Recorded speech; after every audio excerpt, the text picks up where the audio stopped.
Hello दोस्तों, स्वागत है आपका मेरे चैनल उठापटक में। शुरू करते हैं आज की नई उठापटक। नमस्कार दोस्तों, आज हम बात करने जा रहे हैं ऐसी किलिंग मशीन की जो लोहे या पीतल से नहीं बल्कि इंसानों से बनी है। और उस मशीन का नाम है मौसाद, जिसे इजराइल की किलिंग मशीन मौसाद के नाम से जाना जाता है। मौसाद दुनिया की सबसे खूंखार खुफिया एजेंसी जिसके नाम पर कहानियां चलती हैं। मौसाद को इजराइल की किलिंग मशीन कहा जाता है। ये लोग इजराइल के दुश्मनों को पूरी दुनिया में खोज के मारते हैं। मारने का मकसद सिर्फ मारना ही नहीं होता, बल्कि डर पैदा करना होता है कि इजराइल से पंगा ना लो। मौसाद है तो एक छोटा सा देश, राजस्थान जितना होगा, और चारों तरफ से दुश्मनों से घिरे होने के बावजूद भी दुश्मन मौसाद के नाम से कांपते हैं। लेकिन कभी कभी मशीन खराब भी हो जाती है, और मैं बताऊंगी कि आज मौसाद के ऐसे जाबाज कारनामे, और ये भी बताऊंगी कि मौसाद की एक बार एक ऑपरेशन के दौरान मौसाद को बहुत बेइज्जती का सामना करना पड़ा। तो दोस्तों, बने रहिए वीडियो के अंत तक। तो सबसे पहले बात करते हैं इनके कामयाब कारनामों की। वैसे तो ये लिस्ट बहुत लंबी है, लेकिन आज कुछ ऐसे कारनामे जो बहुत मशहूर हुए हैं उनके बारे में बात करेंगे। पहला कारनामा, ऑपरेशन रैथ ऑफ गॉड, यानी खुदा का कहर। 1972 में म्यूनिख ओलंपिक के लिए दुनिया भर से खिलाड़ी इकट्ठा हुए थे। इसी दौरान एक खतरनाक घटना हुई। इजराइल ओलंपिक टीम के 11 खिलाड़ियों को उनके होटल में मार दिया गया। इसका आरोप लगा आतंकवादी संगठनों पर, black September and Palestine liberation organisations. इसके बाद इजराइल सरकार भड़क गई। बदले के लिए प्लान किया जाने लगा। 11 लोग हिट लिस्ट में थे। फिर मौसाद ने जो काम किया वो सीधा फिल्मों की तरह था। फोन बम, नकली पासपोर्ट, उड़ती हुई कारें, जहर की सुई, सब इस्तेमाल हुआ। जैसे जेम्स बॉन्ड किसी देश की परवाह नहीं करता मारते वक्त, उसी अंदाज में मौसाद एजेंटों ने कई देशों का प्रोटोकॉल तोड़ा। एजेंट मिडिल ईस्ट के कई देशों की सुरक्षा एजेंसियों में घुस गए थे। चुन चुन के मारा गया अपराधियों को। अपने टारगेट को निपटाने के पहले मौसाद टारगेट की फैमिली को बुके भेजता था, जिस पर लिखा होता था ये याद दिलाने के लिए कि हम ना तो भूलते हैं और ना ही माफ करते हैं। मौसाद के एजेंटों ने हर टारगेट को 11 बार गोली मारी। मरे हुए 11 इजराइल खिलाड़ियों में से हर एक की तरफ से। ये ऑपरेशन 20 साल तक चला। पूरे यूरोप में घूम घूम कर मारा गया। इसी क्रम में नॉर्वे में एक वेटर गलती से मार दिया गया। इंटरनेशनल मीडिया में इसकी कड़ी निंदा हुई। मौसाद ने निंदा के बाद कई और मर्डर किए। दूसरा ऑपरेशन, दुबई में छुपे महमूद अल महूब की हत्या। दुबई, जहां दुनिया भर के रईसों का होता है जमवाड़ा।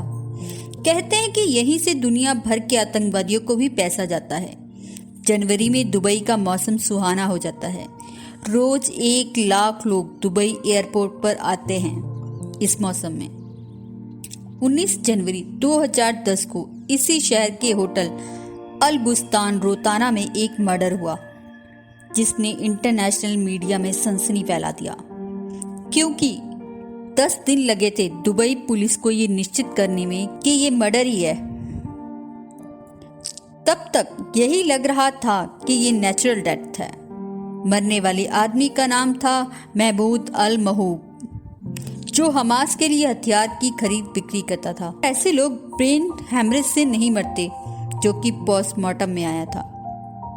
फिर पता चला कि अल महबूब के पैर में सक्सनी कॉलिन का इंजेक्शन दिया गया था, जिससे पैरालाइज हो जाता है। फिर उसके मुंह पर तकिया रखकर सफोकेट कर दिया गया था। हिट स्क्वाड ने अल महूब के कमरे के सामने ही अपना कमरा बुक किया था। जब वो अपने कमरे से बाहर गया तो स्कॉट ने इलेक्ट्रॉनिक डोर की सेटिंग चेंज कर दी, और जब वो वापस आया तो मार के निकल गए। सबसे खतरनाक बात थी कि अल महूब से 21 साल पुराना बदला लिया गया था। अल महूब फिलिस्तीनी ग्रुप हमास के मिलिट्री विंग का फाउंडर था। 1999 में 2 इजराइल सैनिकों को मारने का आरोप था उस पर। अल महूब को अंदाज़ा ज़रूर था कि मरना तो है, पर यह अंदाज़ा नहीं था कि ऐसी जगह मारा जाएगा जो उसके लिए सेफ है और मारने वालों के लिए खतरनाक। इस काम में मोसाद के 33 एजेंट लगे थे। स्कॉट का कोड था जेरिया, फिलिस्तीन के एक पुराने शहर के नाम पर, जहां पर कुछ यहूदी शहीद हुए थे। एजेंटों ने इंग्लैंड, फ्रांस, आयरलैंड से लेकर सीरिया, अरब का पासपोर्ट बनवा के रखा था। ये एजेंट अलग अलग जगहों से दुबई आए और मार के चलते बने, जब तक दुबई पुलिस ये तय कर पाई कि हत्या ही है। ये लोग इजराइल पहुंच चुके थे। तीसरा कारनामा, 70 गोलियां। फिलिस्तीन के नेता यासीर अराफत का दाहिना हाथ खलील अल वजीर ट्यूनीशिया में रह रहा था। उसे अबू जिहाद कहा जाता था। इसको मारना मोसाद की लिस्ट में था। इसके लिए 30 एजेंट काम में लगे। धीरे धीरे टूरिस्ट बनकर पहुंचे ट्यूनीशिया। कुछ ने तो बाकायदा वहाँ की आर्मी की यूनिफॉर्म पहन रखी थी। फिर सारे एजेंट अब्बू जिहाद के घर की तरफ पहुंचे।